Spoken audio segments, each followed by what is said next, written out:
Assalamu alaikum, everyone.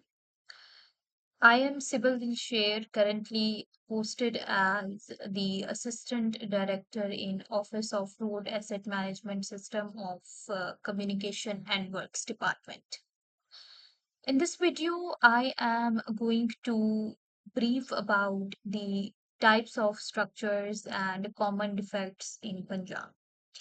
This has been the necessary task to make these videos for the bridge inspectors who are going to inspect bridges in Punjab in future, and it is important for them to have a knowledge beforehand about the common types of structures they are going to see in the field, and what would be the common defects they will identify in the bridges in Punjab. So, coming towards the contents of this video, firstly, we will briefly see what are the basic terminologies of a bridge. Being engineers, I know we are completely familiar with the components of the bridges very well, but just to have a quick start, a better start for this video. So we will have a quick revision about the components of the bridges, and then we will see that what is a key factor that differentiate a bridge from a culvert. And then there would be the common types of bridges we come across in Punjab, and what are those common defects that we usually see in the bridges, and then how we assess the those defects based on the condition state definition, and then we will see the identification of the condition state, or you say the rank of the defects, using a master catalog. So, basic terminologies of a bridge. So, this diagram illustrates the typical cross section of a bridge structure, and we see that it is divided into superstructure and substructure components. So, firstly, superstructure, and it includes main girders, deck, railing, barriers, um, expansion joints, and there are bearing pads. So, all these components, they support the roadway and then the transfer load to the substructure. So in the substructure, it consists of abutments, piers, and foundations. The abutment in this figure A1 and A2 support the bridge ends, while the central pier, which is P1, it supports the mid span. Foundation include the pile, caisson, or the spread footing, depending on the condition of the soil. Additionally, we see that elements like the approach slab, wing walls, and the drainage facilities and the bridge seat are also shown in this cross section, which ensures the proper transition, stability, and water management types of things. So now coming to the main key factor that differentiate between the bridge and a culvert. So what is it? Which is a length. A length, whenever it is less than 20 feet, or we would say 6 meter, then it's a culvert in Punjab. And if a bridge length is greater than or equal to 20 feet or more than 6 meter, you say, then it would be a bridge in Punjab. So here we see that length of a structure is the key factor that differentiate between a bridge and a culvert in Punjab. Now let's see that when you will go in the field, what would be those common types of structures you will see in Punjab. Firstly, This is an image, and here an arrow indicates that there is a concrete slab and it is supported by a brick wall. So this structure will known as brick pier with concrete slab, and this picture was taken in Muzaffargarh. Then there is another image. It shows that there is a structural wall and an eye girder. So structural pier and eye girder bridge. And this picture was also taken in Muzaffargarh. Another image, and we say there are multiple brick arches. So this is a brick masonry bridge in Gujranwala. This is a very common bridge type we see in Lahore, and it's basically a vehicular underpass. And this is an Abdul Sattar ED underpass in Lahore. Let's see some other types. Here we have a concrete eye girder bridge. In this image, you see that there are so many eye girders. So this is a concrete eye girder bridge, and it is in Sharpur Sharif Shivpura. Another image here we see that there is a steel girder. So this is a steel girder bridge in Sakhar Multan motorway. Another image here you see that there is a girder, and the material here that has been used for the girder is concrete, and the shape indicates like a box. So it's a box girder bridge, and this was taken in Multan. This picture was taken in Multan. Okay, now the defects in the bridges. Let's first see the cause of defects on the structures, and they can be categorized as the initial defects. So, what are the initial defects? Defects which are caused by the design and are occurred during the construction. For example, honeycombing, cold joint, surface bubbles, and cavity. Another category is damages. Damages due to external forces, for example, flood, vehicle load, vehicle collision, earth pressure, vandalism, etc. For example, damage in a girder, that is, a spalling. Another example is of damage in a wing wall, that is, rotation. And another category for the defects is the deterioration. Defects which occurs with the passage of time with the age, which means changes in condition with age, for example, carbonation, alkali silica reaction, and salt damage. Here we see that the corroded steel bars are exposed because of the salt damage. This is carbonation, and this is alkali silica reaction, cracks, and this is a fatigue defect. So these are the common defects in the bridge structures, defects in the reinforced concrete structure, in pre-stressed, in concrete protective coating, and in the brick masonry structures.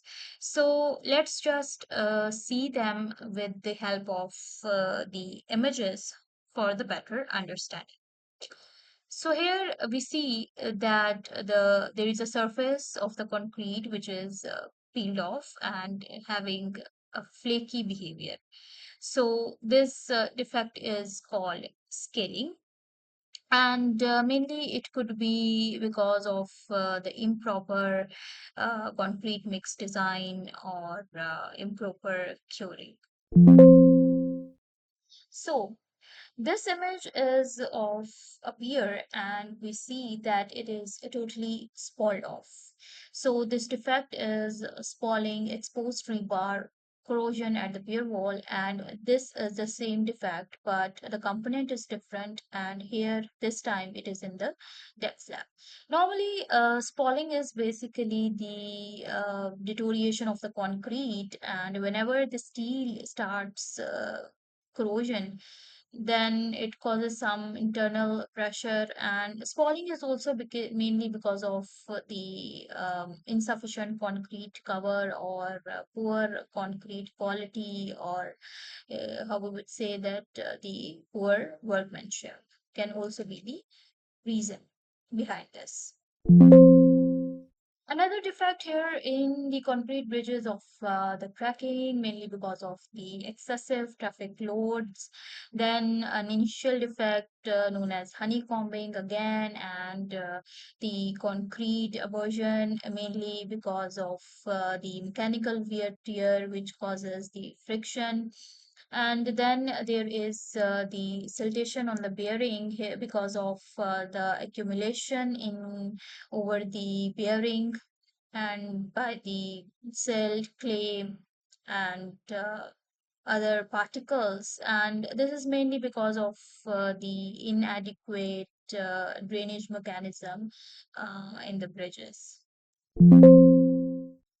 Moving towards, let's see some other defect. One is the settlement or the movement. So beneath the structure, if the soil is weak or there is groundwater fluctuation or simply because of the excessive traffic loading, we can experience that the concrete bridge structure may undergo the settlement or movement. Then there is deformation of the bearings, and here this is an interesting image, and it is very common in the Punjab bridge structures. And here we see that there is a clogged drainage, and it is clogged by the trash and mud and debris, which clearly indicates that the bridges are not properly maintained. And because of the lack of maintenance, the inlets and the pipes, they just get blocked, and it causes the explosion of the drainage. Then again, there is the siltation on the base. Another defect here we see is the soil, which is choking the drainage channel. There is water leakage, and in the concrete bridges, there is a gap defect in the expansion joints. And if the gap defect occurs in the expansion joints, then expansion joints becomes unable to perform the function of their thermal expansion and contraction properly. So such defects should also be reported by the bridge inspectors. So now here we see another defect, which is the pothole on the road surface of a bridge, and then there is a railing which is broken. It's a deformed railing, and such defects should not be ignored because they can be threatening to the vehicles which passes by, because they can fall off. So thus such damages should also be reported during the bridge inspection. Now moving to the common defects in the masonry strewn bridge structures. Here there is the cracking, just like we see the cracking in the bridge, concrete bridge structures. Cracking can be happen due to the excessive loadings in the masonry structures as well. And then there is a brick fallout or lodgement of the dislodgement of the bricks. Uh, then there is the water leakage and fluorescence kept is due to the construction defect and scouring and looseness and fallout. All these defects can be seen in the masonry stone bridge structures. You can come across these defects while inspecting the masonry bridges in Punjab. Now, coming to the next section, which is the assessment of the bridge condition. Condition rating evaluates the wear or damage of a bridge element relative to its original state, not its load carrying capacity. Its accuracy depends on the inspector's skills in the field and is determined during routine or periodic inspections. Here we see that inspectors check each bridge members for damage, then rate it as good, fair, poor, or square based on set criteria. Once damage levels for individual elements are entered, the system automatically determines the overall condition of each major bridge component. So, from here, you can understand the importance of a bridge inspector in the field. So, now coming to the condition state definitions for all the three categories, which is reinforced concrete, pre-stressed, and masonry bridges. So these tables are available in the bridge inspection manual for all these three categories, and it is very important for the bridge inspectors to thoroughly read that bridge inspection manual before heading to the field to inspect the bridges.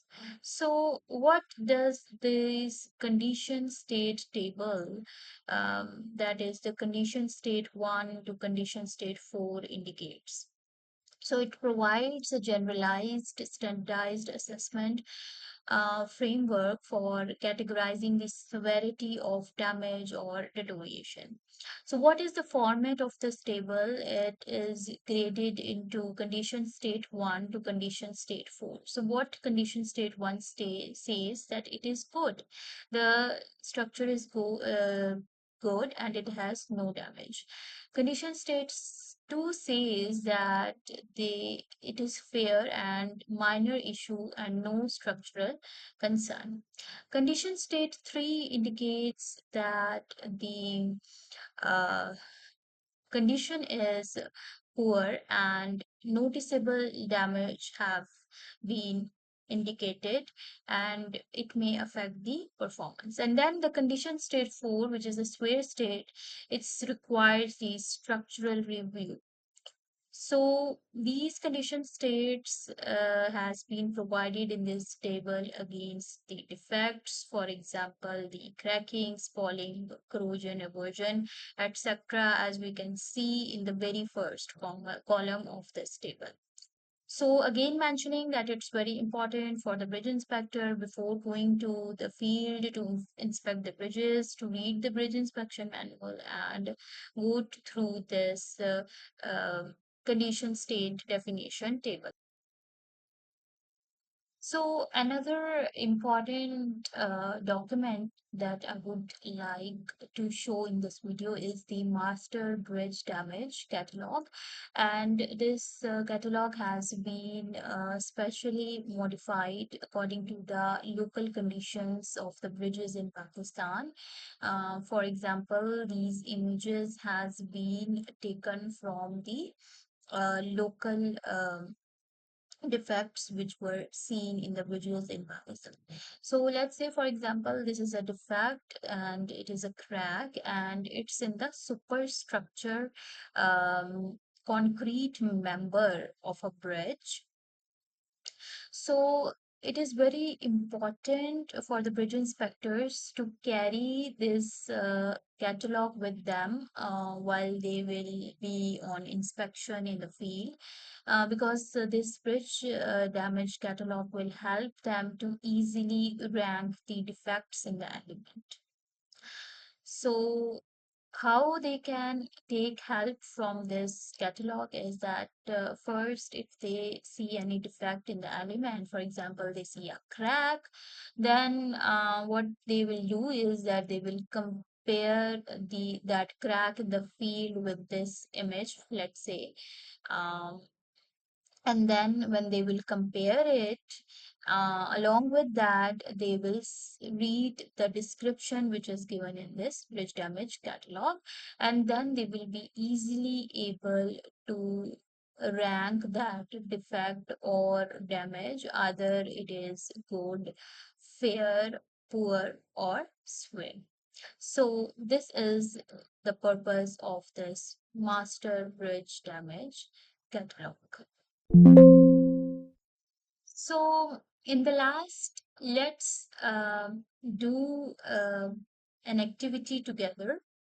And let's identify the element, defect, and condition state or the rank of the concrete together.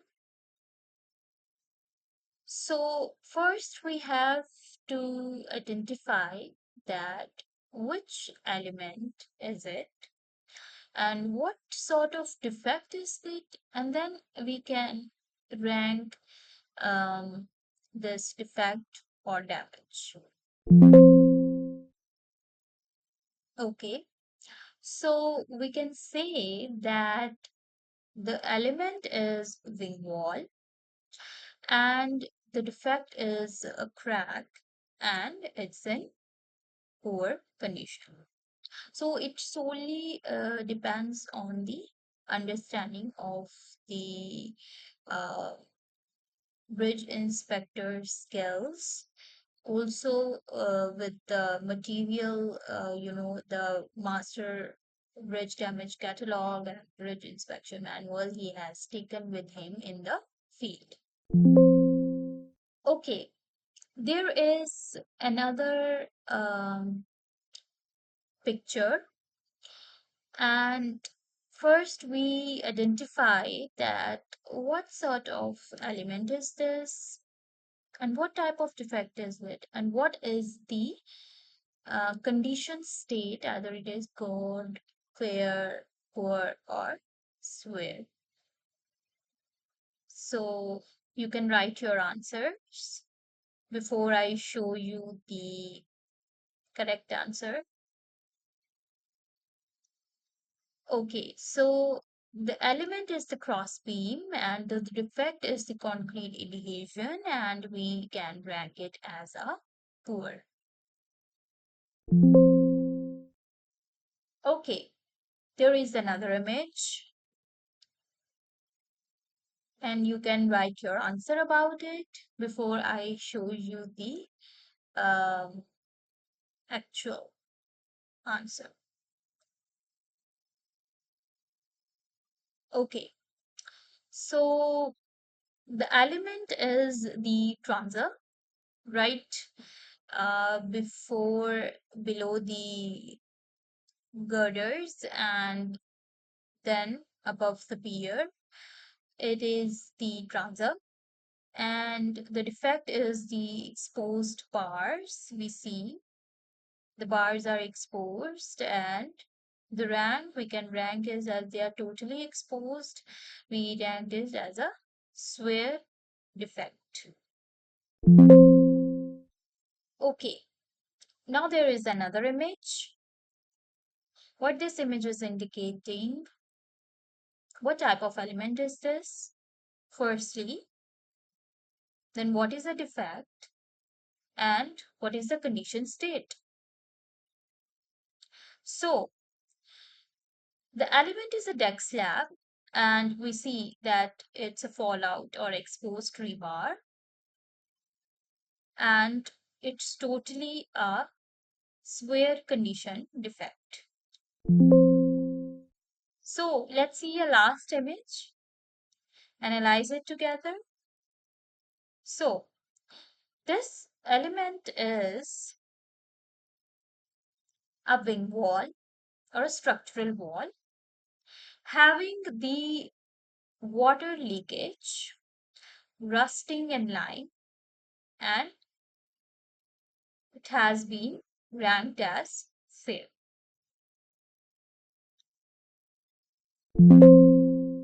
So that was all from this video.